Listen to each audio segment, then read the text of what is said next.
राधे राधे दोस्तों। बहुत समय पहले की बात है। रामपुर नाम के शहर में एक साहूकार था। उसके 4 बेटे और 4 बहुएं थी।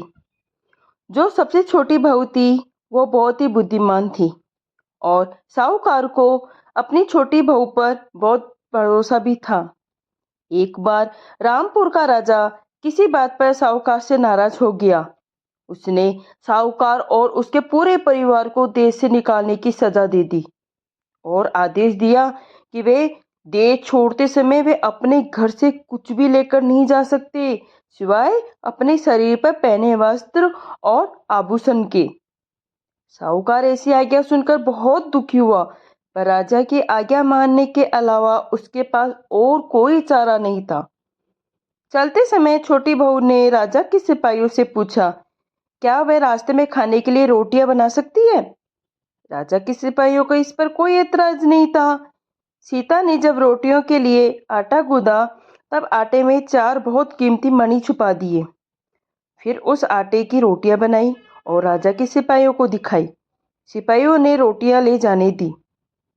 सीता ने रोटियों की एक पोटली में बांध ली। साहूकार का परिवार अपनी यात्रा पर निकल गया। सारा दिन चलने के बाद वे लोग एक नगर में पहुंचे। अब तक रात हो गई थी।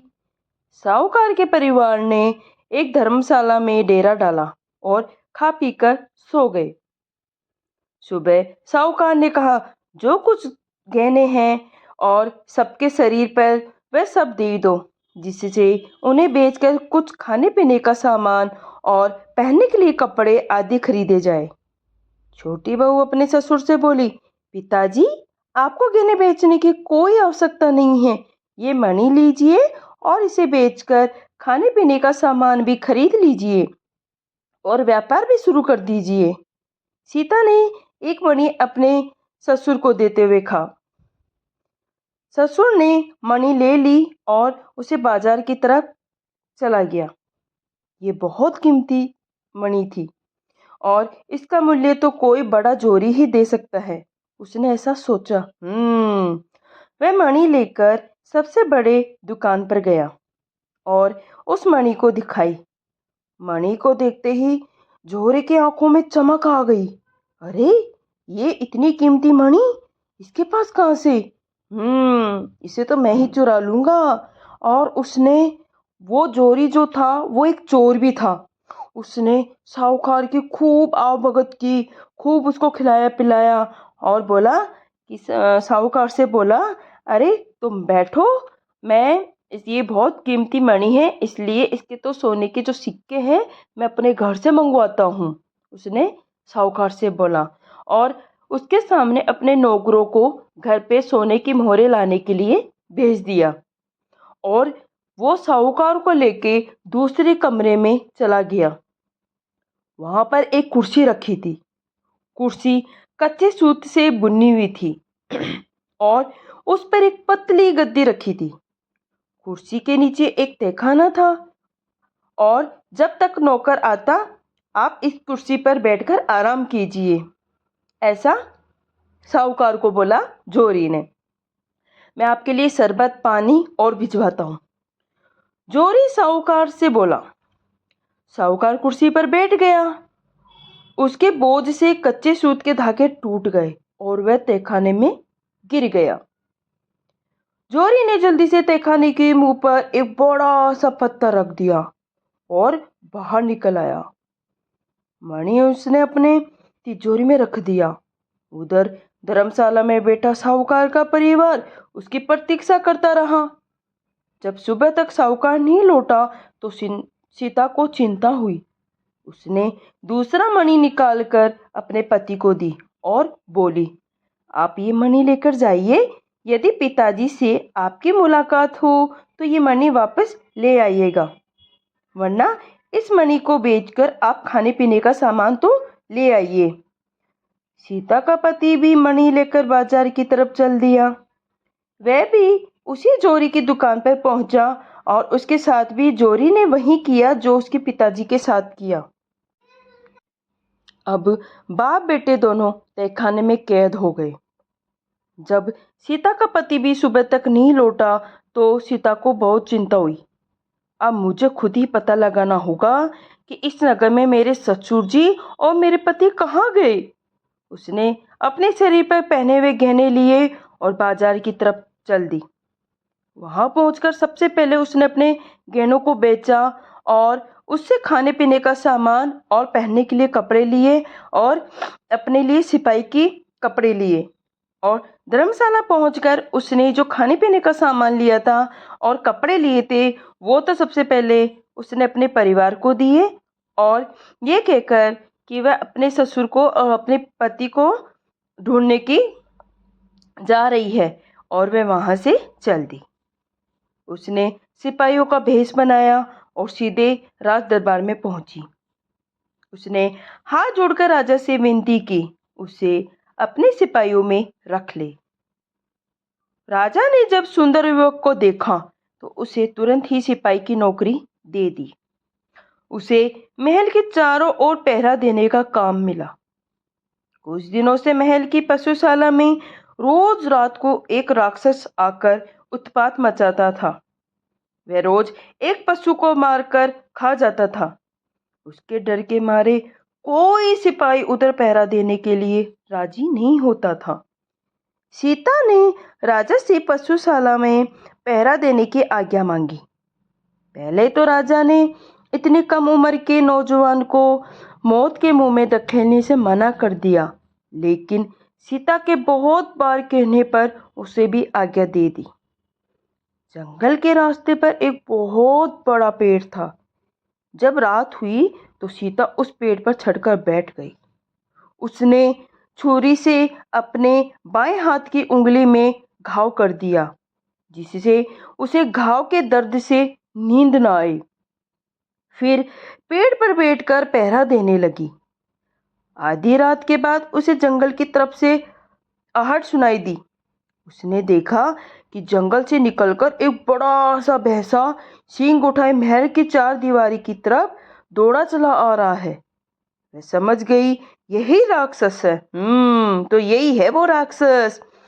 जैसे ही वह भैंसा पेड़ के नीचे आया, सीता दोनों हाथों में तलवार लेकर उसके ऊपर कूद गई और तलवार से उसकी गर्दन काट दी। मरते ही राक्षस अपने असली रूप में आ गया। दूसरे दिन जब राजा को पता चला कि वह सीता ने बहुत बहादुरी से उस राक्षस को मार दिया, तो राजा बहुत प्रसन्न हुआ। तुमने राक्षस को बड़ी बहादुरी से मारा है, जो चाहे इनाम मांग लो, वह बोला।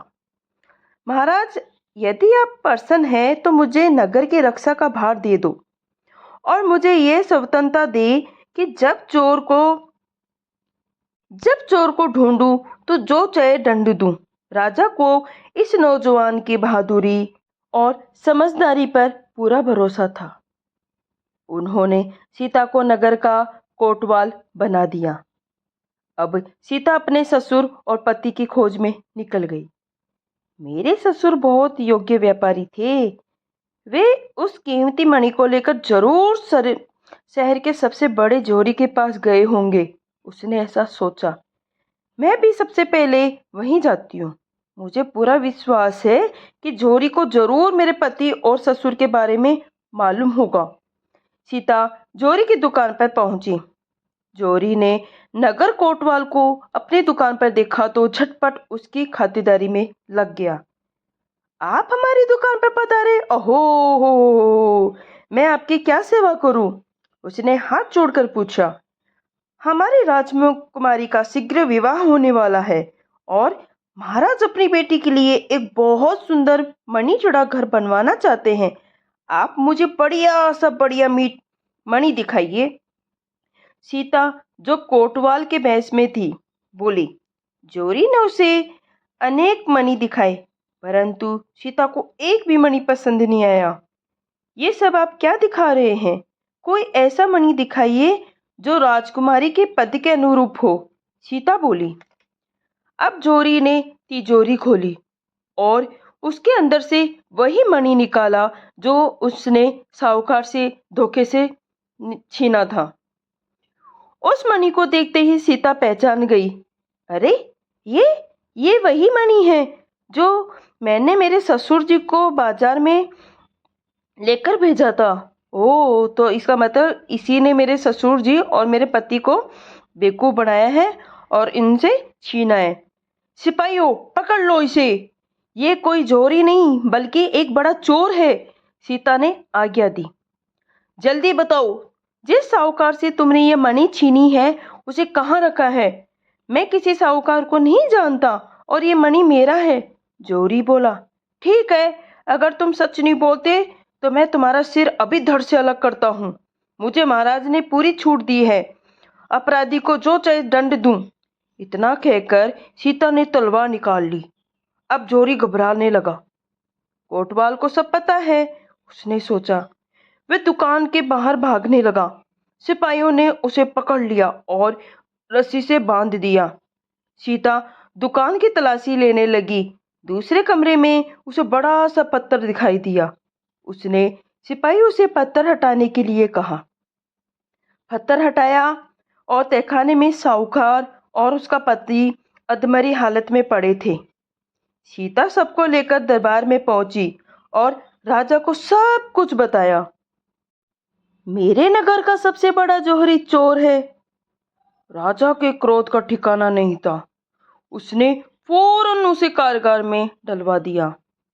राजा अपने इस युवक कोतवाल की वीरता और बुद्धिमत्ता से बहुत प्रभावित हुआ। इस वीर युवक को मेरा दामाद होना चाहिए। उसने अपनी पुत्री का विवाह का प्रस्ताव सीता के सामने रखा। महाराज, मैं ऐसा नहीं कर सकता, मुझे क्षमा करें। उसके बाद सीता ने अपना सिपाही का भेष उतारा और अपने असली रूप में आ गई। फिर हाथ जोड़कर राजा के पैरों में गिरकर उसे बताया कि किस तरह उसने सिपाहियों का भेष अपने ससुर और पति का पता लगाने के लिए धारण किया है। राजा सीता की बुद्धिमत्ता देखता रह गया। उसने न केवल सीता को माफ किया बल्कि उसके ससुर को नगर में नया व्यापार करने की स्वतंत्रता भी दे दी। तो कैसी लगी कहानी ज़रूर बताएं और मेरे नए चैनल को सपोर्ट करें। धन्यवाद।